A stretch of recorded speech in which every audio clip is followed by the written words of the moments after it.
few years ago, I did a perfume collection series of videos. Well, I didn't intend for it to be an entire series of videos, but once I got out all my perfumes, I think there were about 70 or 80 perfumes. I ended up talking for an hour. It was a perfume filibuster. This is the update to my collection since then. I've had a lot of requests. People want to snoop around my personal elixirs, and I probably have maybe about 15 or 16 new perfumes since then. I've culled the collection. Some things have been moved on to a more loving home than mine if they weren't getting enough attention.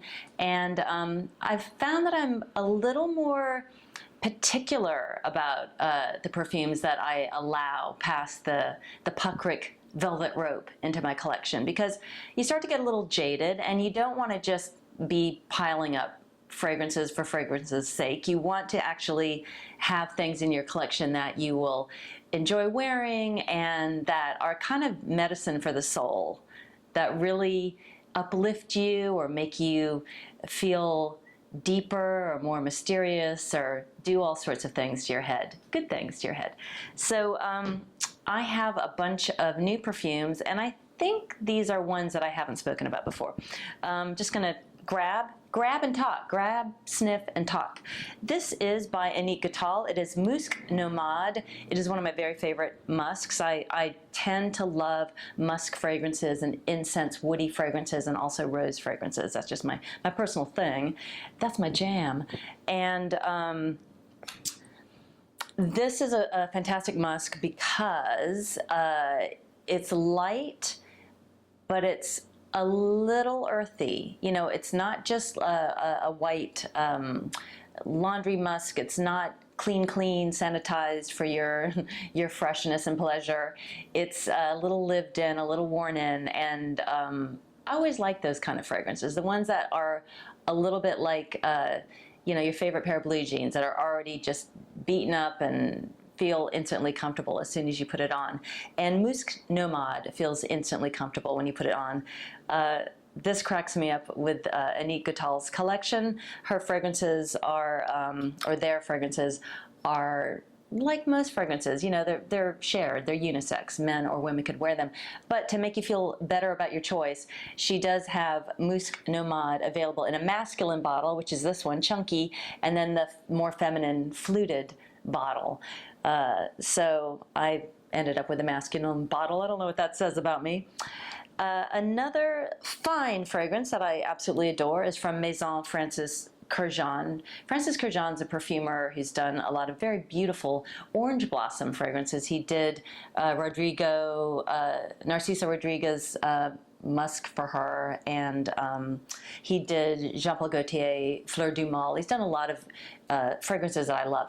This one is away from his orange blossom escapades. This is what I describe as, by the way, it's called Absolue pour le Soir. And this is what I describe as a church in a zoo.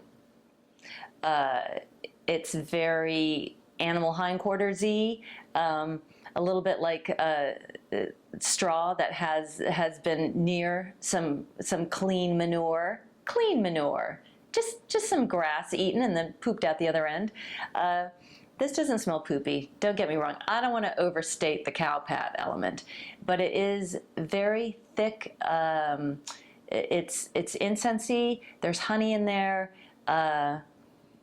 It smells like you're going to be up to all sorts of capers in the PM, in the nighttime. Pour le soir. This, going to the other end of the spectrum, this is a press sample of a Guerlain limited edition fragrance. It's called New Gay. And this is the 2010 Muguet fragrance. And they have this caper where they release a new Lily of the Valley fragrance every year. I think just about every year. And it goes for big bucks. I don't quite know how they justify it, but I was happy to get my little pause on this one because I have a sentimental attachment to Muguet. One of my very first fragrances that I loved wearing, and I would have been about 14 years old, was by Guerlain Muguet de Bois. You can still get it. Probably doesn't smell as ripe as it used to smell, but one of the things that's great about Lily of the Valley is that it's very sweet, very innocent, very girlish, but it does have a dirty mind. There's a little insinuation going on with it, and this has all of that going on. It's very girlish, very feminine, very spring-like, and then there's a little bit of mischief being planned. It's a little underneath those billowy skirts. There's mischief afoot. Byredo. I do love this line, and Rose Noir is the one that I have in my collection at the minute, the only one I have. This one I got because it reminded me of some fragrances I loved in the 80s. There was one called Coriander from Jean Couturier, which was coriander and rose and patchouli. This is rose and patchouli and pepper. It's very spicy. It's quite simple, but to me it smells elegant in that Charlie girl kind of way. Do you remember those ads from the 70s? Charlie, kind of young, kind of now. And of course, kind of young, kind of now. It's not kind of young anymore, but it definitely has that elegance of, I'd almost say like a Studio 54 disco elegance.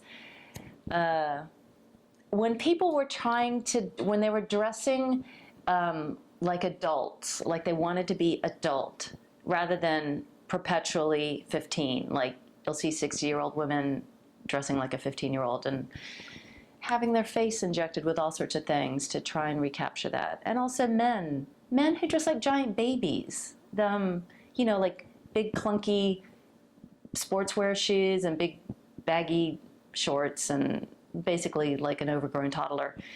I prefer that kind of 70s Great Gatsby throwback / Studio 54 thing. I don't know if I achieve it personally, but I admire that. I know SCK1